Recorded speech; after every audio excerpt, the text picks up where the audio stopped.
শফিক এখন পল্লিগ্রাম টিভির হিরো নয়, ওনাকে বাদ দেওয়া হয়েছে বিগত 9 মাস আগে। শফিককে আমরা আপনার চেষ্টা করছি কন্ট্রোল করা, সেটা অতটা ভালো ছিল না। যখন কন্ট্রোল করতে আমরা পারলাম না, আজ 9 মাস আগে বাদ দেওয়া হয়েছে। শফিকের এই অশ্লীল ভিডিও বেশ কয়েকদিন থেকেই সোশ্যাল মিডিয়াতে দেখা যাচ্ছে। তো এই নিয়ে কি পল্লিগ্রাম টিভিতে কোনো রকম এফেক্ট পড়েছে? ইফেক্ট পড়ছে, কিন্তু কেন পড়ছে সেটা আমি জানি না। কারণ শফিক যে অশ্লীল ভিডিও করেছে, যে অশ্লীল কার্যকলাপ করেছে, ঠিক আছে, এই বিষয়গুলো নিয়ে তো আমরা 9 মাস আগেই বলেছি। কিন্তু এখন দর্শক কেন পল্লিগ্রাম টিভির ওপরে আঙুল তুলছে সেটা আমি বলতে পারছি না। কারণ পল্লিগ্রাম টিভিতে কখনোই প্রশ্রয় দেওয়া হয় না কোনো অশ্লীল কাজকে, কোনো খারাপ কাজকে কোনোভাবেই প্রশ্রয় দেয় না পল্লিগ্রাম টিভি। তো হ্যালো বন্ধু, তোমরা কেমন আছো? আজ চলে এসেছি পল্লিগ্রাম টিভি স্টুডিওতে, যেখানে আমি রবিয়েল এবং হারান ভাইয়ের সাথে কিছু কথা বলবো। তোমরা জানো বেশ কিছুদিন থেকে শফিকের কিছু অশ্লীল ভিডিও সোশ্যাল মিডিয়াতে প্রচুর ভাইরাল হয়েছে। যে এই নিয়ে আমি রবিয়েল এবং হারান ভাইয়ের সাথে কিছু কথা বলবো। অনেকে বলছে যে পল্লিগ্রাম টিভিকে বয়কট করো, কারণ পল্লিগ্রাম টিভির ভিডিও দেখলে বাচ্চাদের মধ্যে অনেক এফেক্ট পড়বে। তো এই নিয়ে আপনি কি বলবেন? যদি তাদের মনে হয় যে পল্লিগ্রাম টিভি দেখে বাচ্চারা নষ্ট হচ্ছে, পল্লিগ্রাম টিভি বাচ্চাদেরকে নষ্ট করছে, তাহলে আমি দয়া করে বলবো, আপনাদেরকে বলবো দয়া করে যে পল্লিগ্রাম টিভির ভিডিও বাচ্চাদেরকে আপনারা দেখাবেন না। শফিকের এই অশ্লীল ভিডিও করার কারণটা কি? দেখুন, কারণ একটাই, আজ থেকে সব সময় ভিডিও চালাচ্ছে এখানে।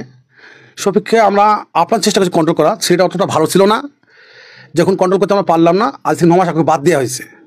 বাদ দেওয়ার কারণে আর যে ভিডিওগুলো ভাইরাল হয়েছে বাদ দেওয়ার পরেই আমাদের এখানে থাকাকালীন না, তাই আমরা আমার অডিয়েন্সকে বলবো যে আমাদের জড়াচ্ছে পল্লিগ্রামের বিষয় নিয়ে, যে পল্লিগ্রাম দায়ী, পল্লিগ্রাম বয়কট করা হোক। কেন ভাই আমাদেরকে পল্লিগ্রাম বয়কট করবে? কারণ শফিক আমাদের কাছে নাই, ওকে বাদ দেওয়ার পরে সব ঘটনাগুলো ঘটছে অন্য চ্যানেলে গিয়ে। শফিক বর্তমানে কোথায় থাকে?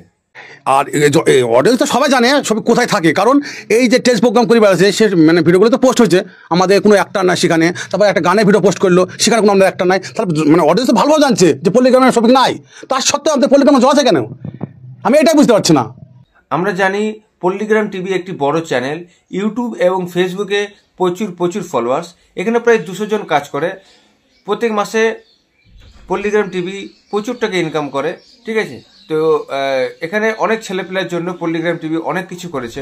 তা আমরা জানতে চাই যে পল্লিগ্রাম টিভি তাদের সমাজের জন্য কি কাজ করেছে। সমাজের জন্য অনেক কাজই করেছে, কিন্তু সেগুলো তো আমাদের মুসলিম সমাজ বলে যে এক হাতে সাহায্য করলে অন্য হাত যেন জানতে না পারে। তো আমরা সেগুলো আমরা সোশ্যাল মিডিয়াতে বলি না এবং জানাই না এবং দেখাই না।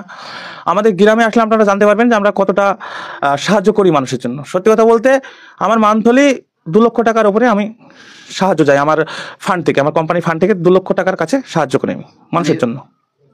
দুস্থ মানুষের জন্য সাহায্য করেন?